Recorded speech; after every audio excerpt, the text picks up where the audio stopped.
Hey everybody, did not expect to be making a second post today, but unfortunately this one feels far more urgent than the plea to civility and reason that I made earlier.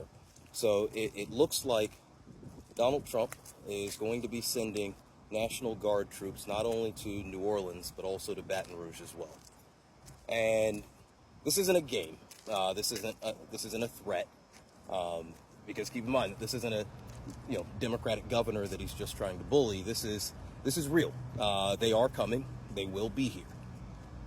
And I want people to understand that it's not just the visuals, and it's not just what they will do when they're here, because in D.C. they're just sort of spreading it around mulch and doing community service, which makes sense. It's hurricane season. Why would we need National Guard here when they could be doing landscaping in D.C.?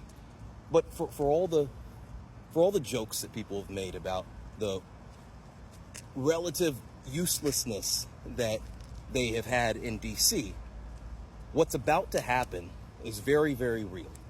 And I'm not talking about the crackdown on crime. I'm not talking about the ICE roundups. All those things are objectively horrible, right? All of those things are objectively horrible. And just before conservatives get on me, I'm not saying that a crackdown on crime is objectively horrible. I'm saying that a crackdown on crime where essentially there is no due process, and anybody who's a suspect or anybody who looks like the sort of people that might be suspects are just going to get rounded up and jailed, and they may be in there indefinitely. That's what's unacceptable. That's what's disgusting. But what I want to talk about is what all of this is leading to.